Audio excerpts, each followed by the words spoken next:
the dilemma or the problem that we have. We have great rights of the woman in Islam, and I think from all traditions, from Quran, from traditions of Prophet Muhammad, and even from the life of companions, and even across the Islamic history, I think we have great examples of the women and their great role in the society.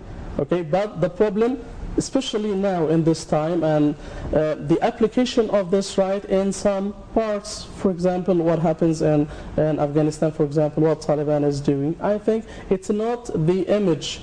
I don't say about the best image of Islam. There is no best image of Islam. There is the image or the real image of Islam that is best. That there is no doubt of this. But the application, this is the problem. And I think, for example, if we have to talk about that, we have in Quran, for example, Islam is talking about, or Quran is mentioning lots of stories about greatest women in history. And I think the Queen of Sheba, Malikat Saba, she's called Bilqis, and her story, she was a queen of a great kingdom, and after that she was converted to monotheism and followed Prophet Solomon, and it said on the tradition that she married him. Until now in Ethiopia, they appreciated this woman and said that all the kings of Ethiopia, they are from the generation of this marriage of Queen of Sheba and Prophet Solomon. We have also the Queen of Pharaoh, or the wife of Pharaoh. I think this is a great example, and God talks about this woman in a great way, and God selected her as an ideal between all the women in history. I think also, even in traditional Prophet Muhammad, the role of Khadija, Sayyidina Khadija radiallahu anha, in Islam, it is a great role. And I think this is showing us a kind of sincerity and fidelity for Prophet Muhammad. Prophet Muhammad, he married her, and she was elder than him 15 years. He was 25 years, and she was 40 years. So she was dead 65 years. And she was the only woman of Prophet Muhammad. So it's great for the man that they, lots of Western historians, they talk that he likes women and all this. He spent 25 years with this woman, okay, till she is dead, and he was 50 years old, and he did not marry any woman after that. Okay. During their marriage. The what? He didn't marry during their marriage. Yeah, yes, yeah. Yes. So this is something, this is also to show us the value of her. Also Sayyidina Aisha and her value. When Prophet Muhammad, he was asked by one of the companions, who is the best one for you? He said Aisha.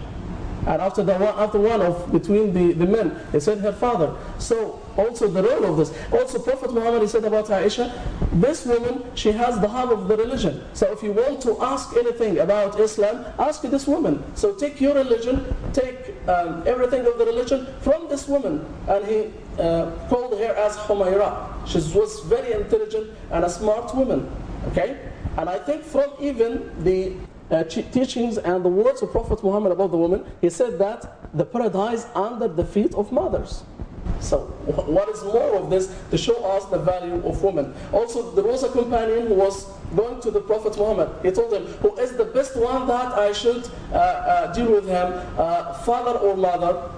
He said what? Mother 3 times and father 1 time. This is to show the value of the woman in Islam. So I think there is no doubt of this point of view.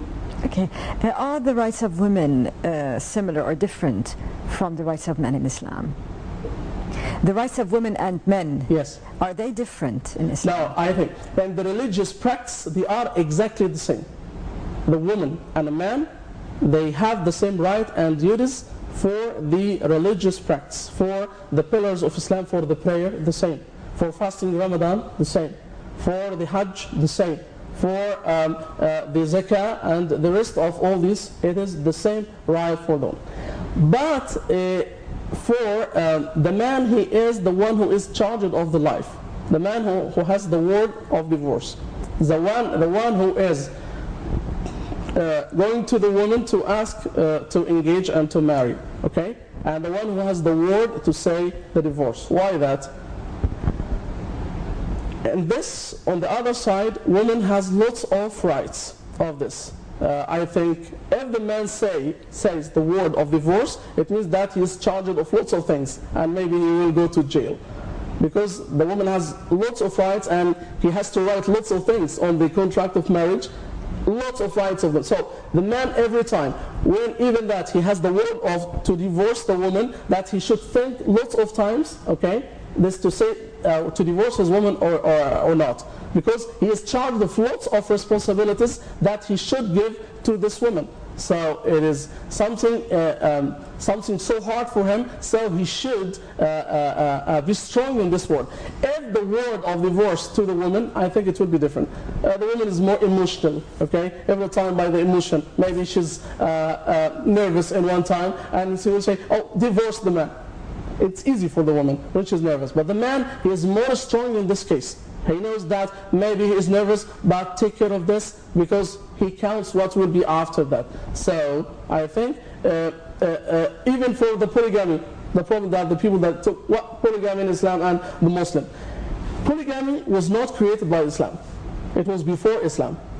And I think for all the peoples before Islam, they had that. And I think in the Bible or in the book of the Jews, Prophet Solomon, he had 700 wives. It is in the book of the King, 700 wives and 300 concubines. Prophet David, in the Bible, it's written that he had, by the names, 8 women for him. Prophet Jacob, he had 4 women. Prophet Abraham had 4 women. So polygamy was before Islam, but Islam controlled it. Yeah, controlled that, but lots of restrictions of this point. Okay, he fixed this for 4, but also with conditions. First condition, to be just. You should be just with all of them. If not, you will be guilty. Okay, or so the best for you is for one. You should be able to finance the life and for the power of life. Also, polygamy, it is necessity in lots of cases, especially in our time. If you look at the rate of the woman, in most of the countries, the female rate is more than the male rate. And it said that it's counted in United States, there are 8 million women more than the number of men. If there is no polygamy in this case, it means that there are 8 million women, she has no chance to marry in the same time with the widows and with the divorced women. In time of wars, okay, in a country like Iraq or Russia and different, they have lots of, in Iran, lots of wars across their history. Who is killed in this war? Men. The men. What is the meaning of that? It will make unbalance between the female or the women and the men. It means that lots of women, they had no providers or no supporters of life and no marriage. So I think it is unjust for them. So in some cases, polygamy, it is a necessity for the society. Also, in another case also, they say that if the man is married a woman, and this woman, she is sterile, she does not give him a child. It's a right of the man to have this. He asks the woman to divorce, to marry another woman. It is the same right for the woman. If the man who is sterile and the woman, she would like to have a child, she can divorce in Islam without any problem. Okay, so it is the equality of that. They say, so why not women could not have another or 2 men on the same time? Could not be. Okay, a man can have 2 women, okay, and that woman cannot have the same right, because the mix of children and all this, we don't know who is the one of that one. Okay. Do we have some main verses in Quran and Hadith that show the equality between man and woman? I think we have lots of things to show that woman is more superior, more than I think in Quran, for example, we have a chapter in Quran with the name of woman, An-Nisa. We don't have a chapter in Quran, surah in Quran, with the name of men. We have also a chapter with the name of Sayyidah Maryam. Okay, so we have lots of things. Also, I think that Quran talks and mentions lots of great examples about women. I think also for the life of prophets, we have Rufaidah. Sayyidah Rufaidah, she was the first doctor in history of Islam, and this woman, she was a doctor that she was taking care of the injured on the battles of Prophet Muhammad. We have also Sayyidah Sumayya, she was the first martyr in Islam. Okay, we have Shajar ad-Dur, she was a queen of Egypt more than 1,000 years ago. We have a queen in an Islamic country like that, and even now in some Islamic countries we have women that they are on the power. So I think from all this, Islam does not limit the life of women, but the problem and the application of this in some kind or some groups of Muslims, that they give a bad image of that of these teachings of the woman. Okay, are there serious attempts to correct these misunderstandings? I think we should do this, and this is every time the role of our official establishment. I think Al-Azhar, with its what I say that is more moderate more than any other establishment. Azhar is the official establishment of Islam, and I think the lighthouse. So this is the role of Azhar, and even from the Muslim of themselves and the Daya, they should show the real teaching and the real image of women in Islam. Dr. Ismail Hamid, Islamic researcher, thank you so much for being with us. Thank you. Thank you. It's always a pleasure having you. And this brings us to the end of this morning's edition of Breakfast Show. And don't forget to join us again tomorrow, same time, and more of the Breakfast Show. So stay tuned for more coming up on Mad TV.